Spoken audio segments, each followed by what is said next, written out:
never ire. Wabowie. Katu wabine no we sin. Don't do wanima ibege me. Wanima ebe down here. A video new no we wala visit. A video new we no we ni. Don't do what no ibege. Wa me we video ni tija ti we na la wo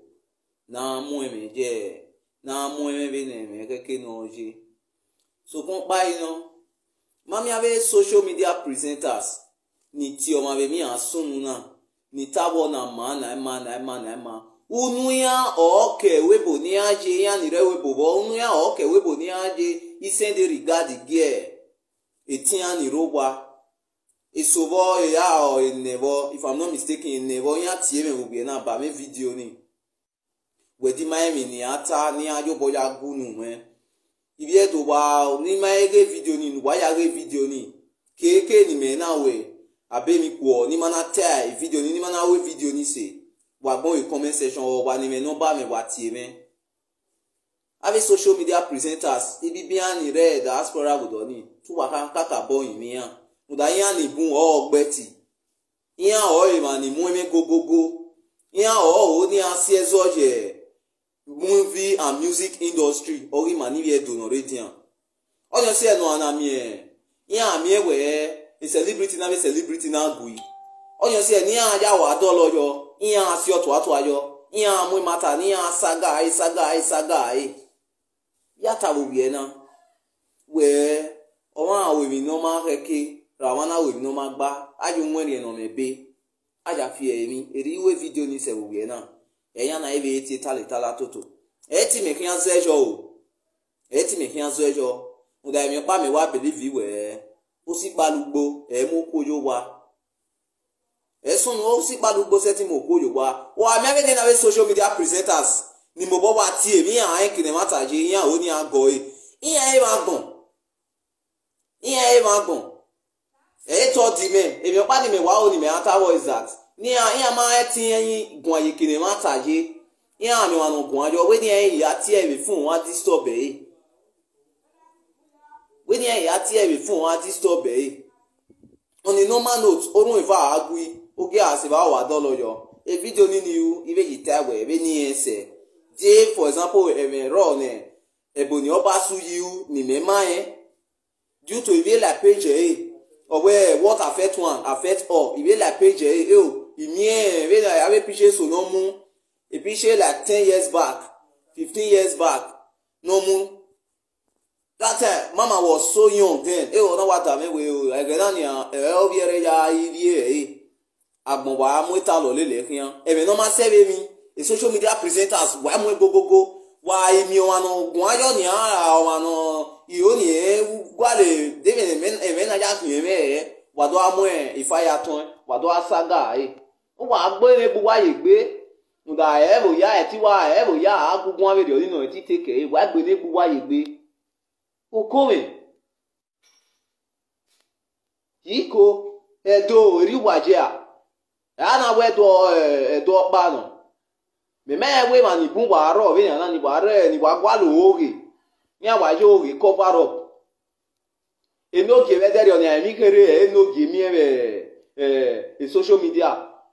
emi kere wa be mi o wa be fian o wa be sebe we live video yi okay ima oni me show enemy okay on e be mi video ni be do we ni o be mi video ni ba ko ni o be mi video ni e ko ya be re mi o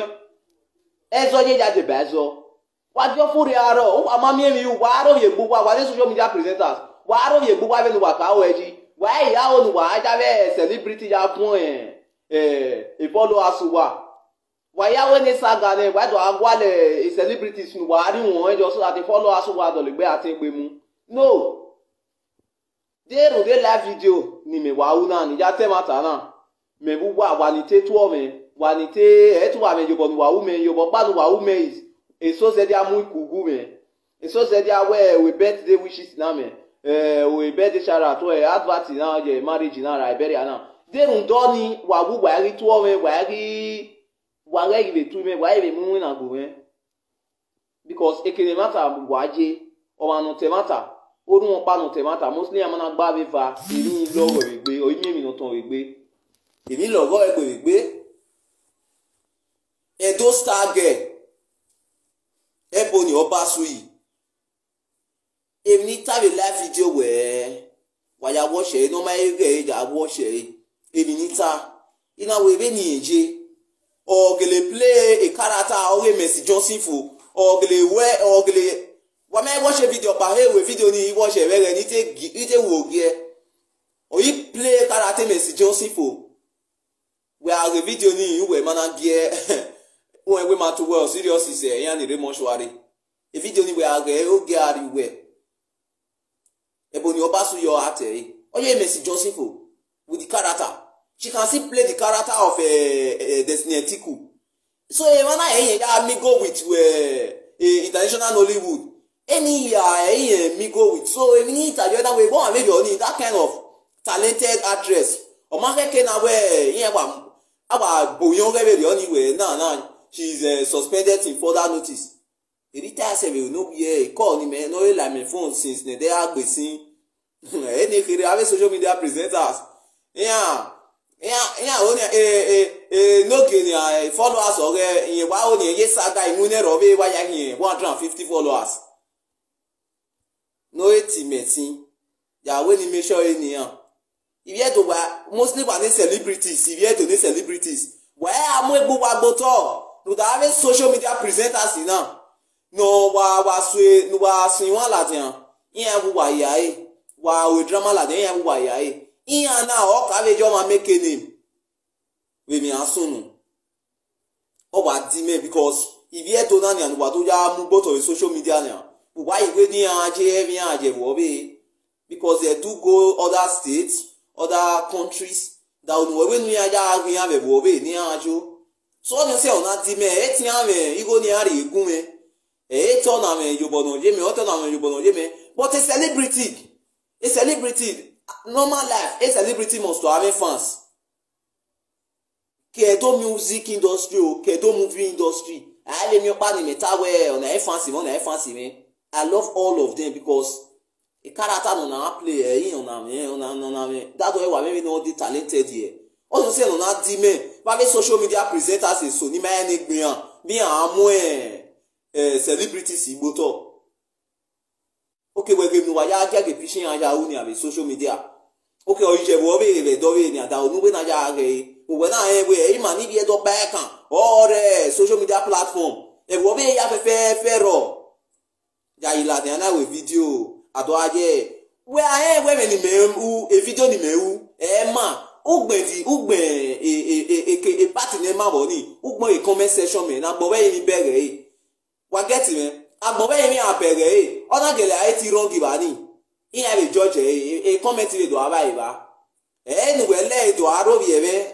ti e me fun oro bi ebe ti e me fun we ima na be careful ere ni ri akin iwe mi se agbo ma ri abeba se yin mi star girl Ebony Obasui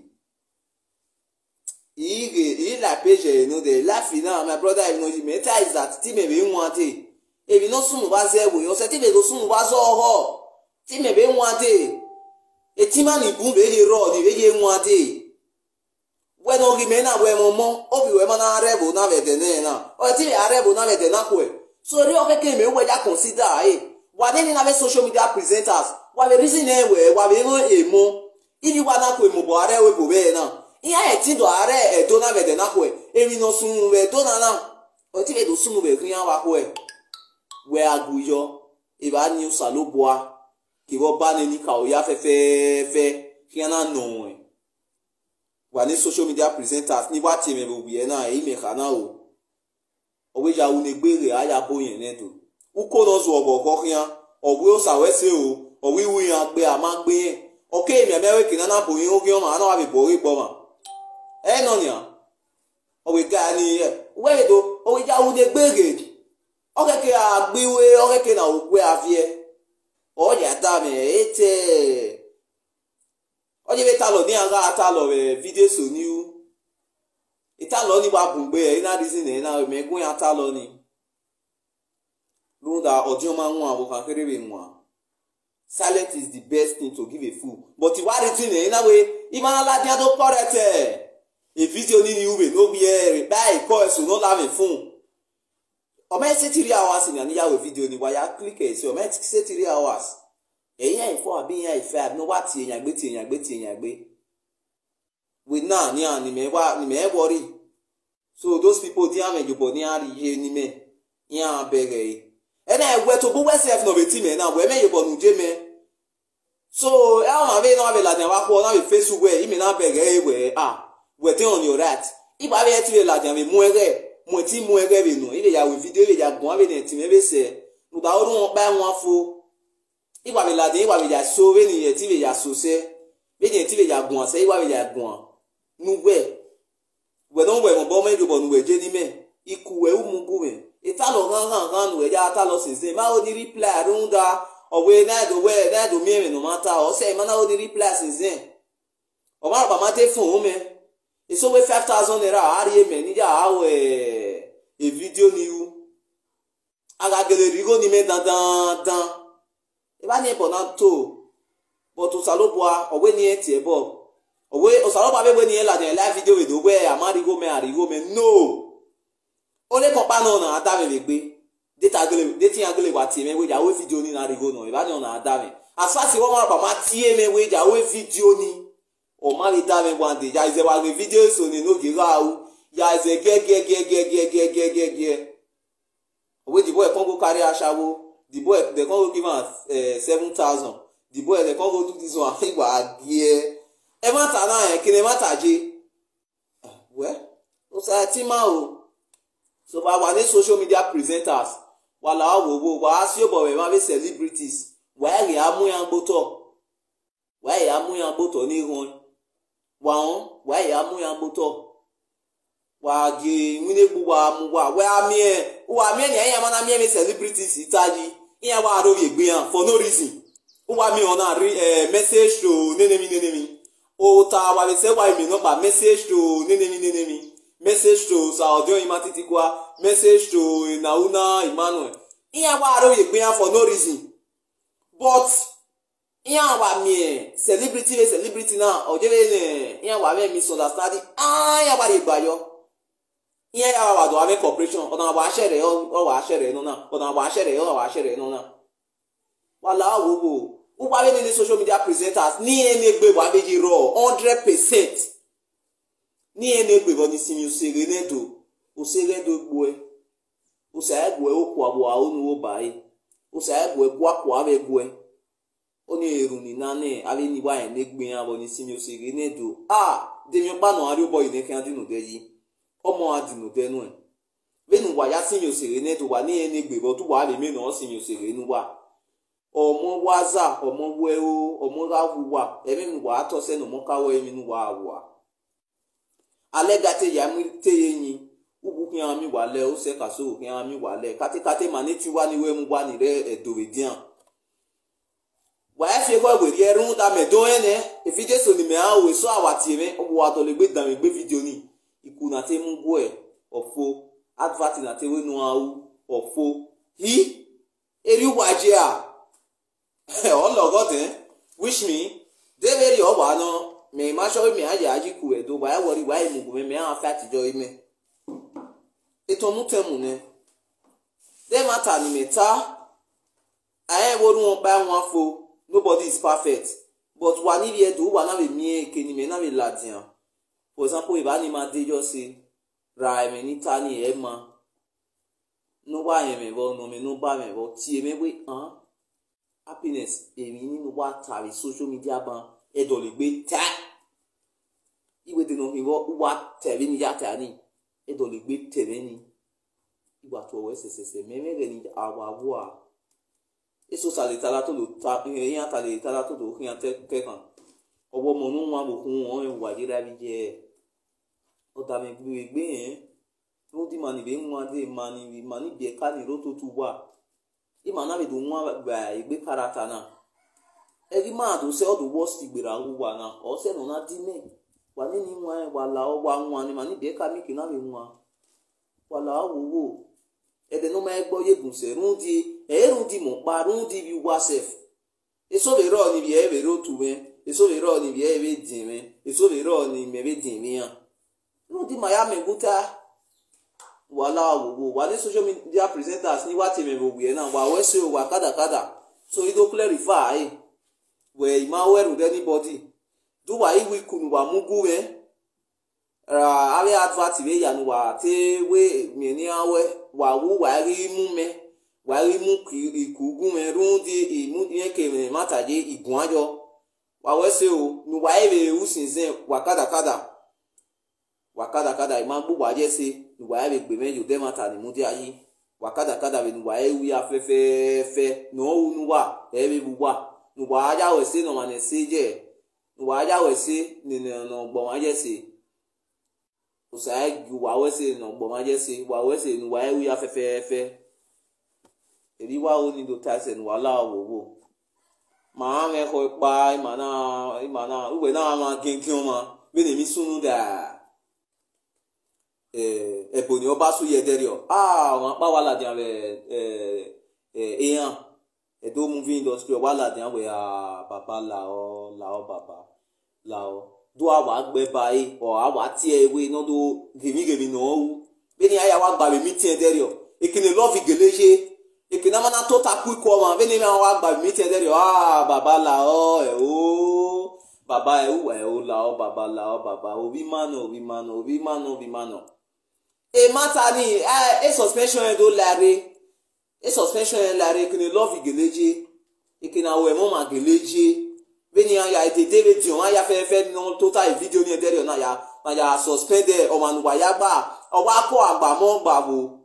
o manu wa ya gba la dia be kon pa wa e in Hollywood wa in Hollywood o re do ni ro wa yi o ja se wa yi success wa e no je o ga so ge mi rainy season o ya worst se waru wi mu e be ba ni imu eri wa ebe no je wa ma tin mi ane omu owi wa omu wa koko we ala oba